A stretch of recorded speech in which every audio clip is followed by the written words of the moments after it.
नमस्कार सभी को, गुड इवनिंग टू ऑल। आज के इस स्त्रीरोग संभाषा के सत्र में आप सभी का स्वागत करते हुए आज का जो विषय है, आज की कल्प के बारे में हम लोग चर्चा करते हैं। इस कल्प का नाम है मुक्ता पंचामृत रस। तो चलिए जानते हैं मुक्ता पंचामृत रस के बारे में।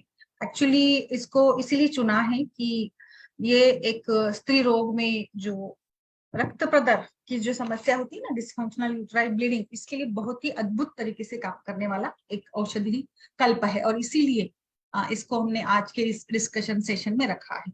इसका प्रयोग बहुत ही लाभदायी होता है। जैसे कि इसके नाम से भी आपको आइडिया आ गया होगा कि इसमें मुक्ता है यानी मोती है। अब समझिए, अगर जिस कल्प में मुक्ता यानी मोती है, उसका परिणाम कितना सुंदर होगा, क्योंकि मोती तो हम जानते हैं कि मोती कितना मतलब केवल दिखने में सुंदर नहीं, बट उसके गुणधर्मों भी काफी उत्तम होते हैं और इसका परिणाम शरीर पर काफी अद्भुत तरीके से होता है।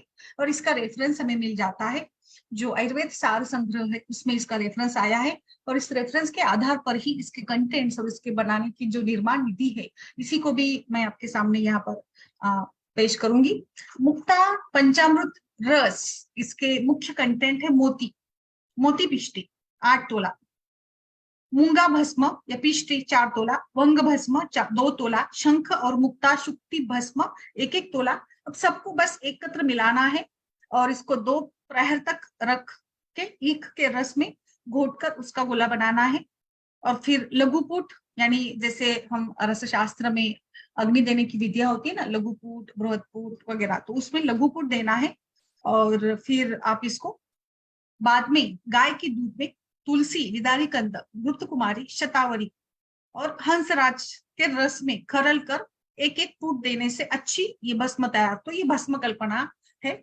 और जैसे कि इसमें कई सारे प्रकार के औषधि द्रव्य है, यानी ये कुछ इसमें हर्बल इंग्रेडिएंट्स भी है और कुछ बाकी रसकल्प भी है, रस द्रव्य भी है। और इस प्रकार से इसका सेवन करना है। 1 से 2 रत्ती पीपल के चूर्ण में मिलाकर 3 से 4 माह की जो मतलब ब्याई हुई जो गाय होती है, मतलब जिस गाय की डिलीवरी या बच्चा हुआ होता है, 3-4 महीने हो गए, ऐसे दूध का उपयोग इसके साथ देना है। अब इतना मतलब इसमें इतने सुंदर सारे ये है, वंग भस्म है, मुक्ता शुक्ति है और बाकी विदारी कंद और घृत कुमारी यानी कुमारी, कोरफड और शतावरी, इन सभी के रस में इसको करल किया है। तो निश्चित ही रूप से इसका कितना सुंदर परिणाम होगा। अब कहाँ पर देंगे इसका प्रयोग, कहाँ करना है? एक्चुअली ये एक रसकल्प ही है। तो इस रसकल्प का प्रयोग जहां पर भी धातु का क्षय हुआ है, ऐसे कंडीशन में, जैसे जीर्ण ज्वर है, जीर्ण ज्वर में बहुत बार ऐसे देखा जाता है कि रुग्ण को बहुत ही एक प्रकार से कमजोरी सी लगती है। बाद में पेशेंट बताते हैं कि बहुत थकान लग रही है और बुखार के जैसे, मतलब डायरेक्ट टेम्परेचर बढ़ता नहीं है, यानी अगर आप थर्मामीटर पर देखेंगे तो टेम्परेचर बढ़ा हुआ नहीं मिलेगा, बट दे आर फीलिंग कि मुझे अच्छा नहीं लग रहा है। तो कहीं ना कहीं फिर भी पाचक पित्त की विकृति आम बनता है, या रस धातु अच्छा बनने में समय लग जाता है। जैसे रस धातु धीरे धीरे अच्छा बनेगा, बाकी धातु की भी मात्रा अच्छी बनने लगेगी, पेशेंट को अच्छा लगता है। बट जीर्ण ज्वर और पुराना ज्वर हो तो काफी थकान होती है, तो ऐसे कंडीशन में दे सकते हो। राजएक्मा के रुग्णों में भी, क्योंकि राजएक्मा एक धातु क्षय जन्य व्याधि है जिसमें काफी सारे दोष दोषों का संग्रह होता है, ऐसे व्याधि में भी आप इसका, राजएक्मा का मुख्य हेतु या लक्षण ऐसे होता है ना कि मतलब क्षय जैसे भी हो, अनुलोम या प्रतिलोम, बट धातु क्षय होता है, धातु क्षय से काफी कमजोरी महसूस होती है। इसी की तरह जो प्राणव स्रोतस के व्याधि है, जैसे कि खांसी है, आप सोचेंगे नहीं कि खांसी के बाद भी काफी थकान महसूस होती है। खांसी हमें सिंपल लगता है, खांसी को हम बहुत कैजुअल अप्रोच में लेते हैं, बट जिनमें खांसी के साथ न्यूमोनिया और राजएक्मा, टीबी, टीबी के पेशेंट को देखिए, खासकर उनका बुरा हाल बन जाता है। तो क्षय युक्त अगर खांसी है जिसमें क्षय व्याधि है या धातुओं का बहुत ज्यादा क्षय हुआ होता है, उनमें भी काफी थकान पेशेंट को महसूस होती है ऐसे खांसी में। और बाकी भी जो राजएक्मा के उपद्रव है, ऐसे सभी उपद्रव में भी इसका प्रयोग हम लोग कर सकते हैं। अभी खांसी में इसका प्रयोग होता है, यानी कफदोष और वात, वात कफ दृष्टि में ये बहुत अच्छे से काम करता है, तो आप इसका प्रयोग श्वास में कर सकते हो। आप इसका प्रयोग शूल में कर सकते हैं, शूल यानी गुल्मजड़, जैसे पेट में गोला बनना और पेट में दर्द, ये लक्षण अनुभव करते हैं पेशेंट। तो कई बार ऐसे बताते हैं कि कुछ पेट का जो गोला है या वायु है वो छाती में भी आए जैसे लग रहा है वगैरह। तो ऐसे में आप इसका प्रयोग कर सकते हो। अतिसार या जैसे डायरिया के पेशेंट में भी काफी धातु क्षय होता है, इसमें भी आप इसका प्रयोग करें। संग्रहणी, रक्त पित्त, अर्श, प्रमेह, आंत की कमजोरी, हृदय की दुर्बलता, पित्त विकार, रक्त का पतलापन, प्रदर रोग, पांडु, कामला, हलीमक, इन सभी में अभी एक एक करके इस हम सभी एक एक के बारे में डिस्कशन करते हैं। संग्रहणी, तो जिसमें काफी पेशेंट का गृहिणी दृष्टि के कारण कभी मल ठीक से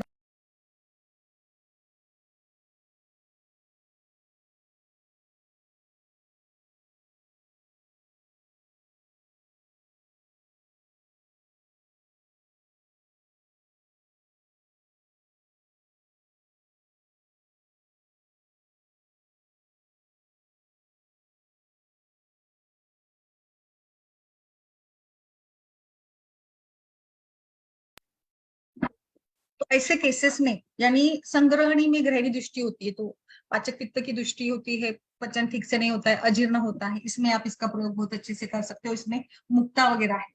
फिर रक्त पित्त, खास करके मैंने इसको आज चुना है क्योंकि ये अति रक्तस्राव या प्रदर, रक्त प्रदर की भी काफी अच्छी दवा है। जिन महिलाओं में डिसफंक्शनल यूट्राइन ब्लीडिंग की समस्या है, इन सभी महिलाओं में हम इसका प्रयोग कर सकते हैं, मुक्ता पंचामृत का, क्योंकि इसमें मुक्ता है तो पित्त का शमन करेगा। तो जो जो सारी कंडीशंस है जिसमें पित्त प्रकोप होता है उनमें, अभी यहाँ पे प्रदर रोग में देने का हेतु इसका ये भी है कि इसमें कैल्शियम भी है और इसके सेवन से कैल्शियम की भी कमी की पूरी मतलब ये होती। कई बार महिलाओं में जो एट द पेरीमेनोपॉजल एज में जो डिसफंक्शनल ब्लीडिंग होता है ना, तो उसमें कैल्शियम भी डिफिशियंसी होता है मेनोपॉज के चेंजेस के कारण, ऑस्टियोपोरोसिस, हार्मोन्स में बदलाव, इन सभी के साथ कैल्शियम डिफिशियंसी होती है। तो कैल्शियम की पूर्ति भरकर लाने में भी इसका काफी अच्छा रोल रहता है। इसीलिए मुक्ता पंचामृत का प्रयोग हम प्रदर रोग में करेंगे और खास करके बड़ी उम्र की महिलाओं में भी करेंगे। अभी देखिए इसका वीर्य शीत वीर्य है। जैसे जैसे मेनोपॉज की तरफ महिलाएं जाती है वैसे वैसे कई सारी समस्या आती है। हॉट फ्लैशेज, कभी कभी मूत्रकुच्च की शिकायत होती है। इसमें अगर महिला की प्रकृति पित्त प्रकृति है तो मुंह सूखना, शरीर में गर्मी के जैसे लगना और पेशाब में जलन होना और आंखों में जलन, ऐसे भी लक्षण उनमें होता है। यानी ओवरऑल पित्त, अम्ल पित्त के लक्षण भी मिल जाते हैं। तो ऐसे में और जिनका मेनोपॉज ये पित्त प्रधान हो, पित्त प्रधान महिला और मेनोपॉज में अगर पित्त के कारण पित्त के लक्षण अगर अधिक मिलते हो तो उनमें भी आप इसका प्रयोग बहुत अच्छे से कर सकते हो। इसीलिए इनके लिए मुक्ता पंचामृत ये बहुत बेस्ट है। और अगर आप इसका प्रयोग गुलकंद के साथ करते हो, जिन महिलाओं में अधिक रक्तस्राव हो रहा है, जैसे अभी अभी कल के इसमें हमने देखा कि बहुत ज्यादा ब्लीडिंग हो रही थी तो उन्होंने फिर उसको एलोपैथिक ड्रग पे डाल दिया था। तो मुझे लगता है कि ऐसे केसेस में हम इसका प्रयोग करके देख सकते हैं। साथ में गुलकंद दीजिएगा तो पित्त का शमन बहुत अच्छे से होगा। इसमें ये भी बताया गया है कि आप इसका ये करके तो मुक्ता पंचामृत जो ये है रस है, इसको घृत में मिलाकर इसका पीचू का भी हम लोग प्रयोग कर सकते हैं। मतलब पीना और बाकी ये लोकल पीचू का एप्लीकेशन अगर करेंगे तो और अच्छे से, यानी घी का पीचू रखेंगे और इसको पीना, तो दोनों मतलब गुलकंद के साथ इसका सेवन करवाना और पीचू अगर रख देते हैं तो निश्चित रूप से इसका इसका फायदा बहुत अच्छे से होता है। अभी जैसे मैंने कैल्शियम की बात की तो कैल्शियम डिफिशियंसी बहुत एक मेजर प्रॉब्लम होता है महिलाओं में। ऑस्टियोपोरोसिस, ऑस्टियोमलेशिया, और खास करके बड़ी उम्र की महिलाओं में, यानी जो मेनोपॉज की तरफ या मेनोपॉज हो चुका है इनमें भी, इनमें भी आप अस्थि क्षय के लिए, अस्थि की पूर्ति करने के लिए, और जिनमें संधिवात है, संधिशूल हो रहा है, या लाइक पेन की समस्या है, पीठ में दर्द है और उनको खुद को लग रहा है कि अभी मैं ठीक से पहले के जैसे कुछ काम नहीं कर पा रही हूँ, थकान महसूस हो रही, तो इनमें भी आप इसका प्रयोग कर सकते हैं क्योंकि इसमें मुक्ता है और इसको हमने शतावरी रस में इसको घोटा है, अच्छे से चूर्ण किया है। तो इसमें दे सकते हो। जिन महिलाओं में बहुत बार मतलब क्रोध आना, ऐसे मानसिक श्रम अधिक ज्यादा होते हैं और फिर धूप में या मेहनत अधिक ज्यादा करनी पड़ती है, जो महिलाएं बहुत ज्यादा मात्रा में उष्ण पदार्थों का सेवन करती है, खट्टे और अचार, पापड़ या मसालों का सेवन करती है और बहुत ज्यादा तान तनाव में रहती है, तो इनमें भी कई बार क्रोध या गुस्सा सहन नहीं कर पाते, गुस्सा करना, फिर कुछ बोलना, ऐसे भी उनमें होता है। तो ऐसे में भी आप उनका प्रयोग इसमें भी आप कर सकते हैं। जैसे कि इस क्रोध के कारण या उनकी स्वभाव के कारण फिर नींद ठीक से नहीं आती है तो नींद उड़ जाती है और फिर मतलब बहुत ही अलग सी कंडीशन बन जाती है। तो आप इसमें इस मुक्ता पंचामृत रस का प्रयोग करेंगे तो उनकी सारी समस्या, यानी पित्त का भी शमन हो जाएगा, अस्थि का भी पोषण अच्छे से हो जाएगा, उनमें जो हॉट फ्लैशेस या जो उष्णता के कारण जो भी सारे लक्षण है, इनमें काफी अच्छा परिणाम इसके साथ मिल जाता है मुक्ता पंचामृत। और जैसे मैंने बताया, इसका सेवन आप गुलकंद के साथ करिएगा, इसके साथ आप बाकी जो पित्त शामक द्रव्य है, आप जैसे दाढ़ी मावले का प्रयोग कर सकते हैं, दाढ़ी चूर्ण का प्रयोग कर सकते हो आप, इसके साथ दूसरा जो भी लाइक कामदुदा है या प्रवाल पंचामृत है, इसका भी प्रयोग कर सकते हो। तो मतलब एक बेस्ट तरीके से माहवारी, अधिक रक्तस्राव और इसके साथ एज अगर ज्यादा है तो मुझे लगता है कि ये बेहद परिणामकारी एक मेडिसिन हो जाएगी। कुछ महिलाओं में मेनोपॉज के दौरान सर दर्द भी होता है, शिरशूलीय लक्षण। हालांकि ऐसे शिरशूल के लिए तो वैसे तो वातदोष भी रिस्पॉन्सिबल होता है, पित्त का भी प्रकोप होता है, माइग्रेन को हमने देखा तो वो भी एक पित्त प्रधान व्याधि बन जाती है। तो ऐसे इसमें भी आप मतलब शूल अगर है तो उसमें भी आप इसका प्रयोग कर सकते हो। तो ओवरऑल पित्त प्रकोपक व्याधि में, रक्त पित्त में और अर्श में भी, नासा से रक्तस्राव होना या ब्लीडिंग पाइल्स है उसमें भी दे सकते हो। कई बार आंतड़ों में भी कुछ कमजोरी आ जाती है, जैसे मैंने गृहिणी की बात अभी की थी, ऐसे में भी आप इसका प्रयोग कर सकते हो। तो ओवरऑल इसके सारे जो कंटेंट्स है ये अत्यंत गुणकारी है। तो आप प्राण व स्रोतस, अन्न व स्रोतस, बाकी सभी स्रोतसों पर भी इसका अच्छे से परिणाम देख सकते हैं, क्योंकि इसको हमने दूध, विदारी कंद, घृत कुमारी, शतावरी, इन सभी के काढ़े की भावना दी है।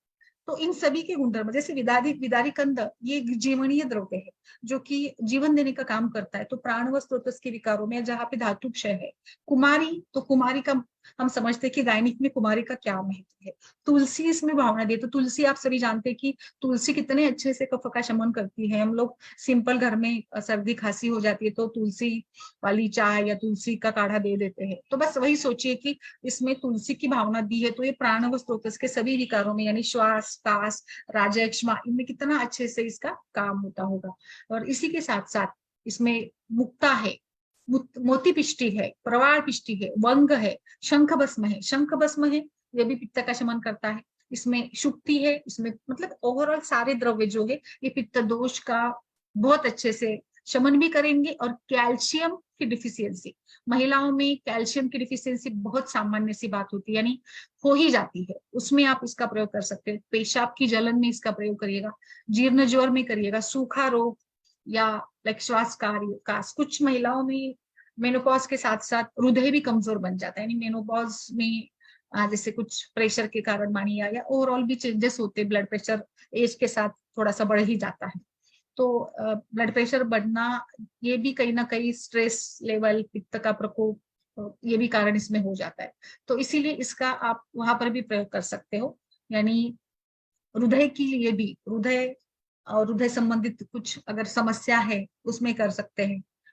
इसका प्रयोग आप एनीमिया में भी करके देखिएगा और बताइएगा। एनीमिया में आप इसका प्रयोग दाड़िम के कल्पों के साथ करिएगा, या एनीमिया में आप इसका प्रयोग पुनर्नवा मंडूर के साथ करके देखिएगा। एनीमिया के लिए तो ये बेस्ट रहेगा। एनीमिया में अगर करना है, पांडु में या कामला में वगैरह करना है, बट पांडु में खास करके दूध के साथ आप इसका प्रयोग कर सकते हैं, शहद के साथ कर सकती है।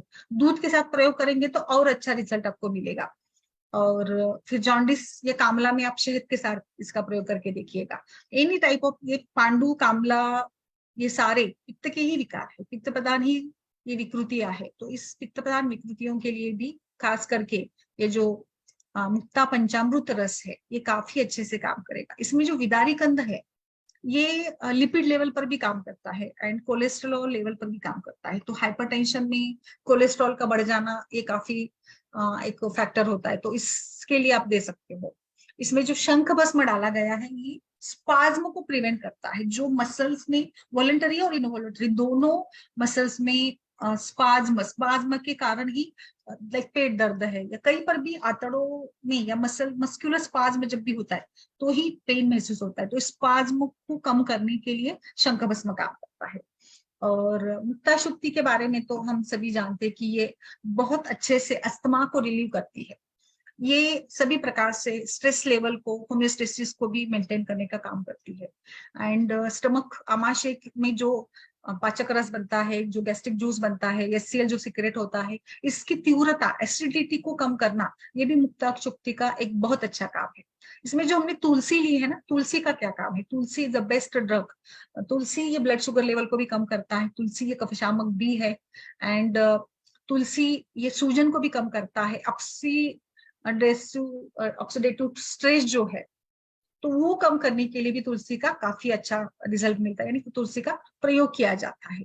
तो ओवरऑल आप देख रहे हैं कि इन सभी विकारों में, यानी वात और कफ के विकारों में ऑलमोस्ट सभी में इसका बेहद अच्छे से परिणाम मिल जाता है। और आप इसका डोज देंगे 250 मिलीग्राम, एक बार या दिन में 2 बार दीजिएगा। आप इसको 1 महीने तक या 2 महीने तक भी लॉन्ग इसमें इसका प्रयोग कर सकते हैं। वैसे इसमें कोई हानिकारक तत्व नहीं है, इसीलिए आप इसका आराम से प्रयोग कर सकते हैं। मुक्ता, प्रवाल, वंग, शंख, शुक्ति, और इसको हमने भावना दी है दूध की, इक्षुरस की, विदारी, कुमारी, तुलसी, इन सभी की भावना दी है, और पूट भी दिया है। तो इस प्रकार से ये भस्म बन जाता है। और इसका रेफरेंस आपको अलग अलग जगह पर मिलेगा। रसामृत, रसयोग विज्ञानियम, इसमें भी इसका रेफरेंस मिल जाता है। डाबर, बैद्यनाथ, दूध पापेश्वर जैसी कंपनियां इसको बनाती है, तो ये आराम से आपको मार्केट में मिल भी जाएगा। यानी इसके लिए आपको कुछ ये करने की जरूरत भी नहीं कि कहाँ पे मिल जाएगा। आप इसका मूत्रल के रूप में भी प्रयोग करिएगा, पेशाब की रुकावट में प्रयोग करके देखिएगा, कैल्शियम में। कहीं पर आपको रसायन अगर इसका इफेक्ट करना है, यानी रसायन के लिए, जैसे जीर्ण ज्वर के बाद या राजयक्ष्मा के पेशेंट में काफी धातु का क्षय होता है, तो इसमें आप स्वर्ण भस्म मिलाकर दीजिएगा, तो ये रसायन का भी काम करेगा। मतलब धातु, सभी धातुओं पर तो, अस्थि वगैरह धातु पर तो काम करेगा भी, बट स्वर्ण भस्म अगर डाल देते हैं तो और अच्छे से ऊर्जा, तेज तत्व और अच्छे से बढ़ेगा। इसका एक दूसरा जो उपयोग है, रक्त का पतलापन। जब कुछ पेशेंट्स में फाइब्रिन या फाइब्रिनोजन की कमी के कारण रक्त पतला बनता है, फिर वहां पे रक्त का पतलापन मतलब अगर रक्त ज्यादा पतला बन जाता है तो ये भी प्रॉब्लमेटिक होता है। तो वहां पे तो एलोपैथी में टैबलेट देकर इसको ये करते हैं। तो यहाँ पे इसका जो उपयोग है रक्त के पतलेपन के लिए भी काफी अच्छे से ये बताया गया है, तो वहां पर भी आप इसका प्रयोग कर सकते हो। तो ऐसे में जैसे ओवरऑल मैं बता रही हूँ, तो मुझे लगता है कि ये बहुत ही अच्छे से इसका प्रयोग होता है। आप अलग अलग प्रकार से दीजिएगा। कहीं पर कफ विकारों में पीपल चूर्ण के साथ मिलाकर दीजिएगा, जहां पे पित्त का शमन करना है वहां पे गुलकंद या दूध के साथ दीजिएगा, जहां पे कफ का शमन करना है वहां पे शहद के साथ इसका प्रयोग करिएगा। तो बहुत ही अच्छे से ये गुणवान ऐसी व्याधि है। अभी मैंने सूखा रोग की बात की थी, रिकेट्स। रिकेट्स में अस्थि धातु की विकृति है, तो इसमें जो सारे भस्म मिलाए गए तो ये अस्थि की पूर्ति करते हैं। तो इसीलिए आप रिकेट्स के पेशेंट में, बच्चों में रिकेट्स और बड़ों में ऑस्टियोमेलेसिया, ऑस्टियोपोरोसिस या ऑस्टियोआर्थराइटिस में भी देखकर देखिएगा। पित्त प्रधान अगर ऑस्टियोजेनिक प्रॉब्लम्स है, यानी सूजन है या पेन हो रहा है, वहां पे आप इसका प्रयोग करके जरूर देखिएगा। ये निश्चित रूप से इसका परिणाम मिल जाता है। डायबिटीज के पेशेंट में भी इसका हम उपयोग कर सकते हैं।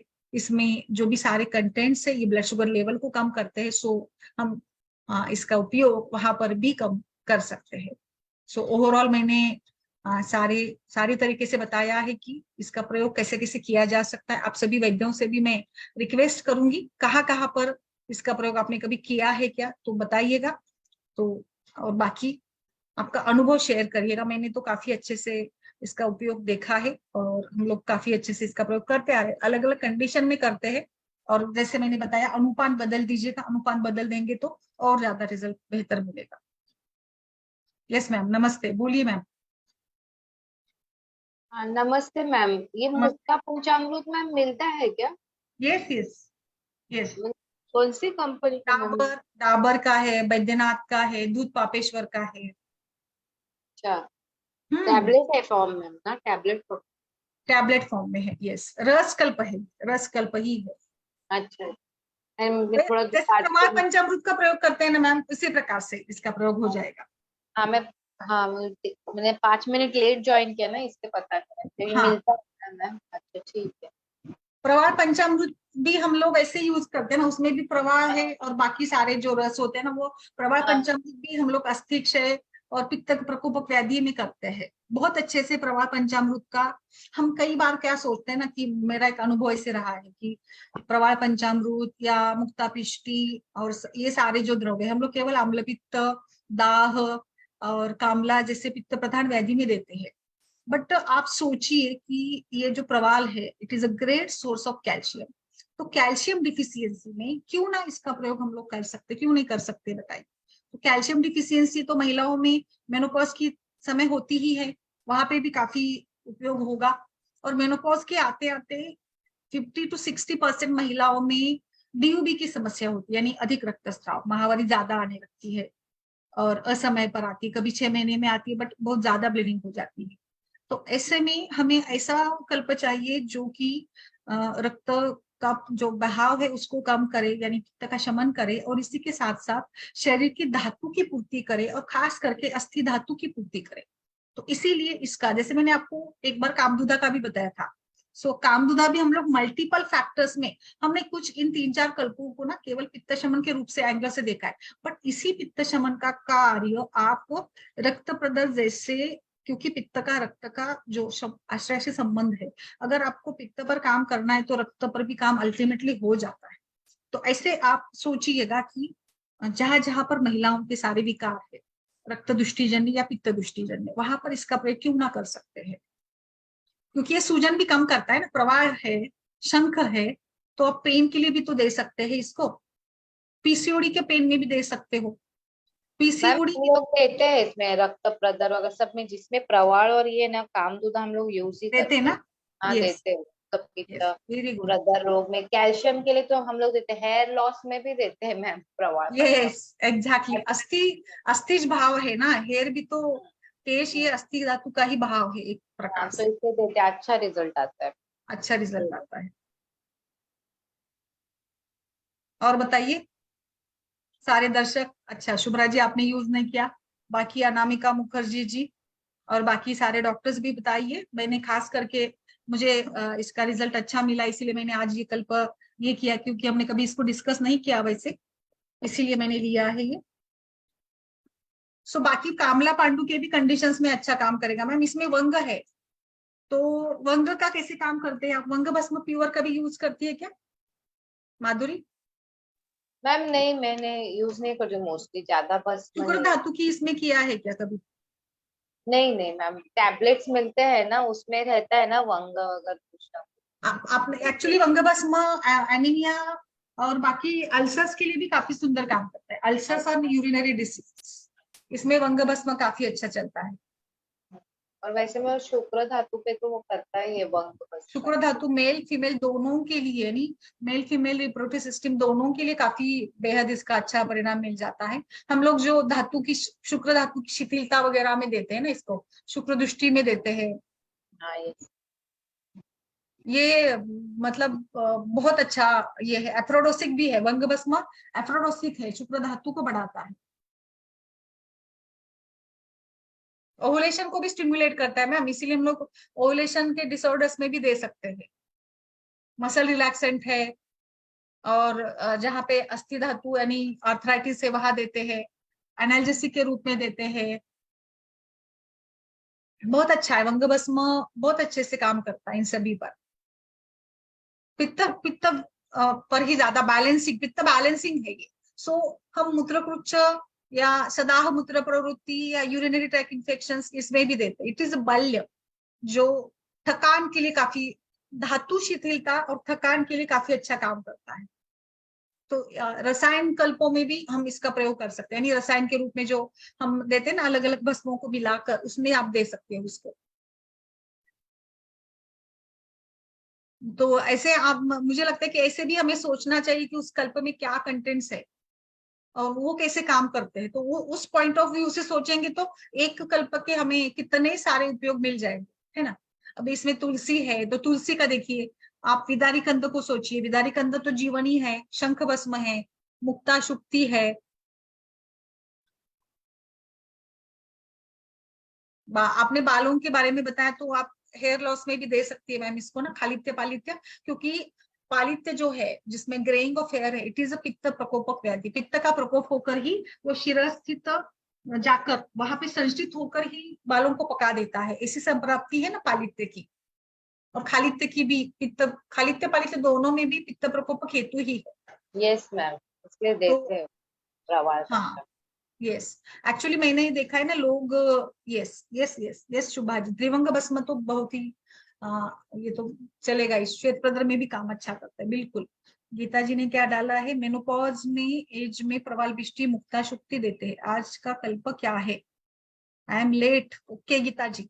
आज का कल्प है मुक्ता पंचामृत रस। ये एक, हमने प्रवाल पंचामृत पढ़ा है, हमें पता है, बट ये मुक्ता पंचामृत रस है, जिसमें मुक्ता ये मुख्य कंटेंट है। एंड सो पित्त के सारे विकारों में ये काफी अच्छे से सुंदर काम करता है मुक्ता पंचामृत। वैद्यनाथ का मिल जाता है आपको, पतंजलि का मिल जाएगा, दूध पापेश्वर का है, ये मिल जाता है।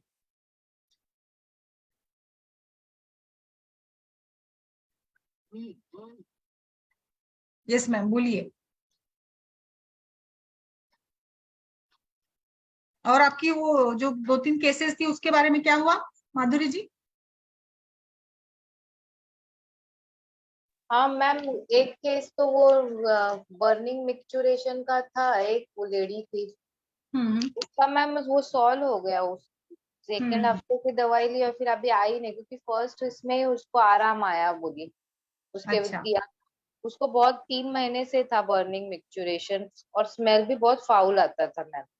अच्छा। उसका मतलब पूरा 5-5 मिनट में जाने कंट्रोल नहीं रहता था, मूत्र दाह था। और वो हम्म मूत्र वजाइनल रीजन में इचिंग भी था बहुत कंटू अगर। तो मैंने हम्म। सोचा, और मैंने उसका यूएसजी वगैरह करवाया, तो वो कुछ उधर पहले बोली हम्म कि ना पास्ट हिस्ट्री ऑफ लाइपोमा है, ऐसा बोला था। गवर्नमेंट हॉस्पिटल में यूएसजी किया था बहुत साल पहले, 3-4 साल पहले। तो मैंने हम्म बोला नहीं, रिपीट करो, पता नहीं ये लग तो नहीं रहा है। फिर देखा तो कुछ भी नहीं था, लाइपोमा कुछ नहीं। सिर्फ हम्म। मुझे वो देखा कि वो सिस्टाइटिस रहता है ना मैम, वैसे ही है वो। तो फिर अच्छा। मैंने उसको 1 हफ्ते का दवाई दिया था। हम्म। और वो ना, उसका हेतु था मच्छी बोलते हैं ना, सुकट मच्छी रहता है मैम एक ऐसा, ड्राई हम्म। फिश वगैरह की, और सॉल्ट वाला रहता है ना ड्राई, जो अच्छा। स्टोर करके रखते हैं ना फिश, हाँ सुकट हाँ। बोलते हैं अगर। तो वो खाने का हफ्ते में 2-3 बार रहता है, तो वो मैम अब तीखा रहता है ना, मसाले वाला बनाते हैं वो लोग, तीखा और हम्म। नमकीन, तो वो हेतु ज्यादा था उसका। वो बंद करवाया, और उसको चंद्रप्रभा और गोक्षुर और मुस्ता दिया था मैम मैंने, और उशिरासव चंदनासव वगैरह। अच्छा। तो उससे बहुत आराम आया उसको। फिर पहले हम्म 2-3 दिन बोली नहीं आया, कुछ नहीं आया। फिर मैंने बोला, आप कंटिन्यू तो पूरा लीजिए पूरा। फिर उसको हम्म। सूक्ष्म त्रिफला ऐड किया, और गैरिक और हरिद्रा का योग दिया मैंने, ऐसे किया। अच्छा। तो अच्छा। और एक सिरप रेनाल का करके हिमालय का आता है, वो दिया, फिर उससे और कंप्लीट रिलीफ मिल गया उसको। अच्छा। हाँ, तो मैंने सोचा वो पंच महाभूत ना गैरिक ऐड करे, पृथ्वी महाभूत दे दे इसको। ऐसे लगा कि जल महाभूत की ज्यादा वृद्धि हुई है, थोड़ा हम्म क्लेद है, तो इसलिए ऐसे दिया। फिर बाद में सूक्ष्म त्रिफला अविपत्ति का चूर्ण दिया मैंने 75, तो हम्म। उसको अभी आराम आया मैम, उसका कंट्रोल भी आया। अच्छा। फिर आई नहीं अभी। अच्छा। जब आई थी तो मैम उसके सब आप स्मेल आता था यूरिन का, बॉडी और कपड़ों को। तो मैम नेक्स्ट उसमें टाइम, आपने क्लेद और श्वेत के बारे में सोचा क्या, कि क्लेद अधिक बन रहा है, ऐसे हाँ कुछ? क्लेद का ही सोचा ना मैम, क्लेद ही बन रहा है इसके ज्यादा, इसलिए हम्म मुस्ता वगैरह दिया था ना मैंने स्टार्टिंग यस। में। मुस्ता वो या पटोल वगैरह जो रसपाचक करते हैं ना, उसको ज्यादा हाँ विचार मैम, करें। हाँ 3 गोली ज्यादा, 4-5 गोलियां नहीं देती हूँ ना, पेशेंट नहीं लेता है मैम, 2 या 3 ही देना पड़ता है। और हम्म। उसमें ये तो तब पहले इसमें नहीं, फिर बाद में जब मैंने सूक्ष्म अविपत्तिकर वगैरह ऐड किया ना, और गैरी खरीदरा हम्म वगैरह, उससे हम्म। और उसको आराम मिला मैम, उसको बहुत ये फर्क अच्छा। पड़ा। और उसको ना मैंने ये वरुणादि काढ़ा भी चालू किया था मैम। अच्छा। हाँ, वरुण भी चलेगा, वरुण आदि काढ़ा भी चलेगा। तो फिर बाद में उसका एब्डोमेन पेन वगैरह सब, दाह वगैरह सब कम हो गया। उसका हम्म कंडू भी गया, उस उधर मलम लगाने को दिया, बोलते हैं ना जो हम्म फंगुविन वगैरह आयुर्वेदिक का हम्म था ना मैम, वो दे हम्म। दिया था उसे। उसको अच्छा। पूरा फिर आराम आ गया, फिर वो नहीं आई अभी। अभी वो लोग नहीं आते ना, मच्छी बेचने वाली थी वो, अरे उनका हाँ, आपको हाँ, मुंबई मुंबई में वो ज्यादा लाइक ऐसे अनुभव हम्म, होते होंगे। हाँ जब रिलीफ आया कि बस हो गया, हम्म फिर वो नहीं आते। अभी एक केस है मैम, और एक आई है, वो है टाइप 1 डायबिटिक है, पर उसको डायबिटीज का नहीं ट्रीटमेंट लेना, उसको लंबर स्पॉन्डिलोसिस है, अच्छा। 56 ईयर ओल्ड है। और उसको उस दिन जरा ज्यादा पेन हो रहा था बैठने को, तो फिर वो आई थी। तो मैंने हम्म उसको जरा मतलब बोला ना भाई क्या दूं, तो मैंने दिया था टैबलेट उसको। अभी टाइप 2 डायबिटीज, उसका HbA1 मैम हमेशा 10.5 ही रहता है। बहुत हम्म। 20 सालों से है टाइप 1, उसका इंसुलिन पे ही अच्छा है वो। क्योंकि अच्छा उसके पैंक्रियाज अभी ये ही नहीं करते, फॉर्मेशन ऑफ इंसुलिन नहीं है, बाहर से ही देना पड़ता है उसे। अच्छा। तो उसका ये था कि मुझे ये पीठ दर्द के लिए ये करो। तो मैंने पहले दीपक पाचन आरोग्यवर्धिनी लाक्षा दिया था मैम। एज और क्या है पेशेंट का? 56 ईयर ओल्ड है। तो मेनोपॉज तो हो गया है? मेनोपॉज हो गया है। और इन 40s के इसमें उसको डायबिटीज टाइप 1 हुआ मैम, मतलब अच्छा। 30 है। हाँ, ऐसे अभी 56 है ना, हाँ 15 से। हाँ। और सब मैम बोल रही गॉल ब्लैडर ऑपरेटेड है वो पहले, वो भी हुआ था। उसके ऑपरेशन के बाद ये डायबिटीज हुआ टाइप 1 वाला। अच्छा, अभी टाइप 2 बोल रहे थे ना, टाइप 2 है या 1 टाइप है? 1 है, टाइप 1 इंसुलिन पे है मैम। अच्छा। हाँ, ठीक है है। ना, क्योंकि उसका पैंक्रियाज अभी सेल्स है ना, वो डेवलप ही नहीं करते ना इंसुलिन, पूरा हाँ, फेलियर। बिल्कुल बिल्कुल। तो उसको इंसुलिन 3 टाइम 10 यूनिट्स लेना पड़ता है मैम। और उसका अच्छा। न्यूरोपैथी भी चालू हुआ है, तो वो लंबर स्पॉन्डिलो न्यूरोपैथी भी है ना मैम, तो उसको सियाटिका का पेन भी होता है, मुझे रेडिएट होता है उससे। तो बोले हम्म। आप मेरा कमर दर्द ये करो बस, मुझे डायबिटीज का। तो मैम वैसे वो बोले अभी मैंने देखा वो ऑटो इम्यून हुआ है ना मैम पूरा। आपने कुछ इसमें ना शिलाजीत वगैरह यूज करके देखा क्या? शिलाजीत का, मैंने उसको शिलाजीत वटी। हम्म। फर्स्ट अभी 1 वीक का दिया मैम, लाक्षा दिया, आरोग्यवर्धिनी, और हाँ शल्यक की हाँ। टैबलेट चालू किया है, त्रिफला अच्छा, चूर्ण पेन दिया के जरा। लिए दिया है शल्यकी पे, उसको हाँ स्पाइनल पेन है। तो इसमें ये हाँ अस्थि अस्थि पोषक वटी वगैरह का भी प्रयोग करके देख सकते हैं ना अपने दीपन पाचन। अस्थि पाचक भी दीजिएगा फिर। हाँ दूंगी मैम, वो आएगी तब दूंगी। और लंबाटॉन है ना, एक एवियन कंपनी का है ना मैम, लंबाटॉन, सॉरी हाँ। लंबाटॉन प्लस करके आता है, अच्छा रिजल्ट है उसका। अच्छा। तो वो नहीं, चालू लेकिन किया है। अस्थि पोषण करना चाहिए आई थिंक ना अपने दीप। अस्थि पाचक भी ऐड करिएगा। अस्थि पोषक, अस्थि पाचन। कुछ हम्म। तेल वगैरह दिया क्या आपने? गंधा तेल का प्रयोग करिएगा, गंधा तेल ओरल में बहुत अच्छा है। अस्थि धातु, अभी 56 एज है ना, तो बहुत अच्छा है। मैम और ये जो लंबाटॉन कैप्सूल है ना, उसमें सब ऑयल का ही है कैप्सूल, उसमें सब क्या? भरा हुआ है। सब अच्छा। ड्रग्स है, जो शीरबाला ऑयल है आप वो क्षीरबला भी दीजिएगा, क्षीरबला 101 भी दीजिएगा उसको ना, गोट वन। गोट का मिल्क का बनाया हुआ रहता है ना इनका, ये सब हम्म। कैप्सूल साउथ का। तो वो दिया है, अभी देखेंगे, अभी नेक्स्ट आएंगी ना, तो मैंने सोचा है उसका भी मात्रा बस्ती बोलते हैं ना मैम, जरा चालू करे पूरी। अच्छा, मात्रा बस्ती दिया? किसका दिया मात्रा बस्ती? दे वो तैयार किया है, अभी वो तैयार हो रही है, तो मैं सोच रही सहचर या शीरबाला ऑयल का दूंगी। क्षीरबला का दीजिएगा, क्षीरबला। हाँ, एक वही एक इसका दूँ। दिन कर सकते हैं, अगर आपको मज्जा तेल मिला तो भी मज्जा तेल का भी दीजिएगा। मज्जा अच्छा। सिद्ध तेल का हम्म। बहुत अच्छा रहेगा वो भी, काफी अच्छा वो रहेगा। पता नहीं इधर मिलता है और कि मैं देख। यस, और इसमें ना ये जो आप फिर आप कॉम्बिनेशन भी कर सकते हैं ना इसमें। शिलाजीत, मुक्ता, प्रवाल, ऐसे तो मतलब सभी धातुओं पर काम हो जाएगा, डायबिटीज के लिए भी हाँ। काम हो जाएगा। अस्थि धातु हम्म का पोषण। तो अस्थि धातु का जितना पोषण हो जाएगा उतना फिर धीरे धीरे पेन, कहीं ना कहीं पोरोसिटी है ना, मतलब जो हम्म मास कम हो रहा है ना अस्थि के अंदर का, डेंसिटी कम हो रही है। इसके साथ हम्म। भी पेन है। और वो अगर हेतु कुछ काम वगैरह होते हैं ना, बाकी एक्सर्शन वगैरह है क्या, प्रवास वगैरह है क्या, वो भी हेतु देखिए इसमें। हाँ हाँ, नहीं प्रवास वगैरह नहीं है मैम। और हाँ। काम तो जो है घर का ही है। पर बहुत अर्ली डिटेक्ट हुआ है, बस अभी चंद्रप्रभा दिया है, मैंने सोचा उसमें शिलाजीत है ना चंद्रप्रभा हम्म में, हम्म। इसलिए वो चालू है ना, किया है अभी। शिलाजीत है। अभी इसमें ना ये भी कल्प बहुत अच्छा काम करता है ना, आप ऐसे घरेलू मेथी का भी कोई कल्प दीजिएगा, मेथी दाने को भिगो कर दीजिएगा ना, बेस्ट होता है। हाँ हाँ बराबर। फेनुग्रीक सीड्स बेस्ट काम करते हैं इसके लिए। और तेज पत्ता वगैरह, हल्दी का भी कोई, निशा आमले की या हल्दी वाला कल्प कोई वो हर। बोला है मैम, आंवला और हरिद्रा है ना, मैंने बोला है ऐसे कही, वो वैसे हम्म लेती है। आंवला का जूस है ना मैम, वो हम्म। पतंजलि का है, तो मैं बोली उसमें हरिद्रा डालो और पी लो अभी। हाँ, यस, हरिद्रा डाल सकते हैं आप इसमें। आप इसमें त्रिफला चूर्ण मिला सकते हैं, या नीम डालिएगा, त्रिफला भी काम अच्छा करेगा, दोनों के लिए अच्छा हो जाएगा मतलब। इसमें हम्म शिलाजीत और इसको तो कंटिन्यू करिएगा, शिलाजीत के ऑप्शन में तो कोई नहीं आएगा। बट हम्म फिर अभी आज का ये मुक्ता पंचामृत भी दे सकते हैं। अस्थि हम्म। पोषण वाले तो काफी सारे कल्प है। बराबर मैम, अभी देखेंगे, अभी नेक्स्ट वीक आएगी तो क्या फर्क है। मैं मात्रा बस्ती को मैंने तैयार किया है, अभी मैं बोली लगातार आप 7 दिन तो ले लो, फिर आप हम्म घर पे कर सकते हो, महीना 2 महीना बोलते हैं ना, बीच में हम्म तिक बस्ती वगैरह ऐसे करके मैंने सोचा ये करेंगे उसका, लंबर स्पॉन्डिलोसिस अच्छा को बोलते हैं ना, पोषण ऐसे। बिल्कुल। अच्छा अच्छा। पेशेंट कंटिन्यू आना चाहिए मैम, ये रहता है। और वो समस्या है, और वो मुंबई में ज्यादा समस्या है होती है मेरे को। समस्या। मैं इतना एक्साइटेड होती, पर जब वो बस इतना हो जाता है कि उसको रिलीफ हुआ कि बाद में वो कंटिन्यू ही नहीं कर पाता। वही समस्या रहती है, फिर क्या, चलो फिर मैं बोलती हूँ, चलो उनको रिलीफ दिया, बाकी उनको पूरा ट्रीट होना ही नहीं रहता है, तो क्या करें।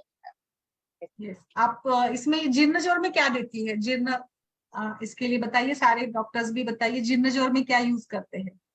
मैं, मेरे को तो ऐसा कभी केस आया नहीं जीर्ण ज्वर, पर अभी जो पड़ा है ज्वर, इसमें तो जीर्ण ज्वर का काढ़ा भी है मैम, हम्म पुनरावर्तक का काढ़ा है ज्वर का, वो भी हम्म दे सकते।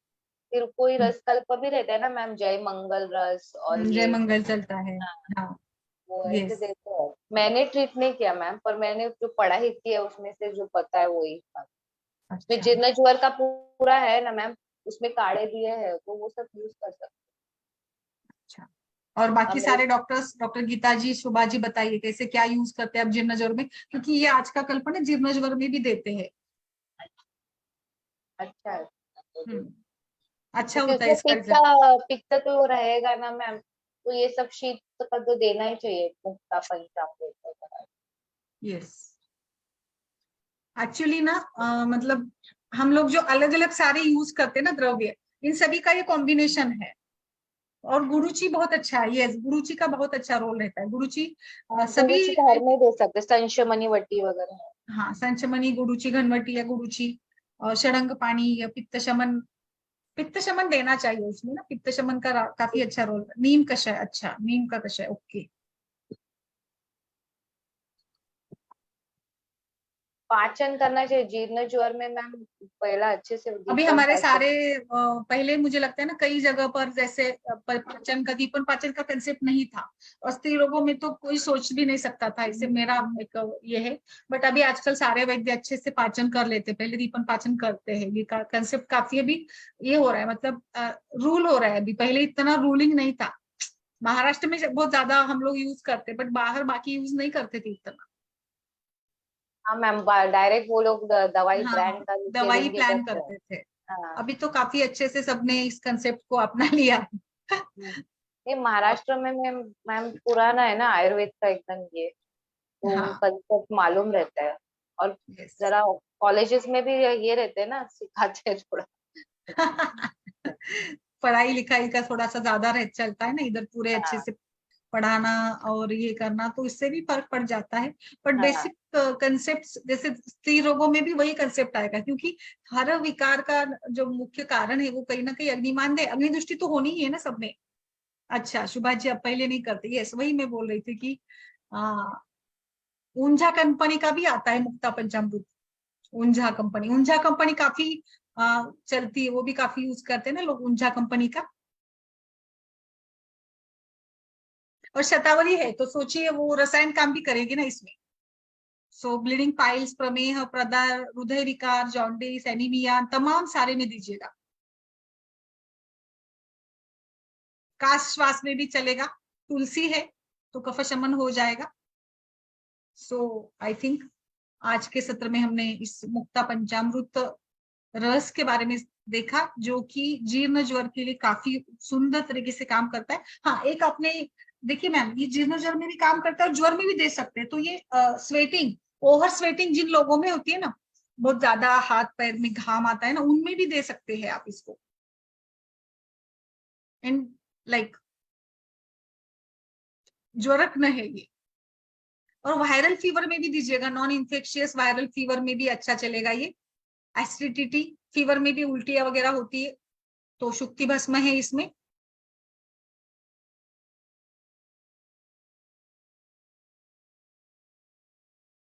यस, सर्व ज्वर लोह, ओके। अच्छा बताया डॉक्टर शैलेंद्र जी। जय मंगल रस, यस जय मंगल रस काफी चलता है। सो आई आई थिंक आज का हमारा जो ये कल्प है, एक छोटा ही कल्प लिया था मैंने, क्योंकि प्रवाल पंचामृत के बारे में तो सभी जानते हैं ना। प्रवाल पंचामृत तो बताइए कहाँ कहाँ पर यूज करते हैं प्रवाल पंचामृत। में पढ़ाने वाली थी, फिर सोचा कि हम सभी के लिए प्रवाल पंचामृत तो फेवरेट होता है। हम सर हर पित्त शमन के लिए यूज करते हैं ये। बिल्कुल टॉर्च पॉजिटिव में भी दे सकते हैं मैम, इसमें वंग वगैरह है ना, तो चल सकता है टॉर्च पॉजिटिव में भी, क्योंकि टॉर्च ये भी पित्त विकृति मानते हैं ना हम, तो दे सकते हैं, है ना माधुरी? टॉर्च में भी तो दे सकते हैं ना। हाँ यस मैम, पित्त का ही अच्छा है, डाला इसमें आपने तो दे शुभा जी, सकते हैं। टॉर्च में भी दे सकते हैं, एग्जैक्टली। अमृतारिष्ट भी यूज करते हैं काफी। सर्वज्वर हर लोह, ओके, सर्वज्वर लोह, तो लोह होगा तो ठीक ही रहेगा आयन के लिए। मैम सर्व, ये भी एक मृत्युंजय रस भी रहता है ज्वर में, बोलते हैं, महामृत्युंजय रस करके भी है, वो अच्छा, भी है। अच्छा महामृत्युंजय रस। हाँ, वो भी है ज्वर में, जो जाता नहीं, बोलते हैं ना, जैसे कोरोना में कैसे सीवियर अच्छा, मॉर्टेलिटी बढ़ाता है, तो उसमें वो भी ट्राई करते हैं महामृत्युंजय रस। ये अच्छा। कॉस्टली रहते हैं ये सब। हाँ, रसकल्प तो थोड़े महंगे ही होंगे ना इतने, उसको बनाने के लिए देखिए पूठ है, भावना दी है, तो होना ही है ना। पर अभी आप सभी से मैं रिक्वेस्ट करूंगी कि आप सभी ना इसका प्रयोग ना रक्त प्रदर में देख करके बताइएगा। रक्त प्रदर में बेस्ट रहेगा।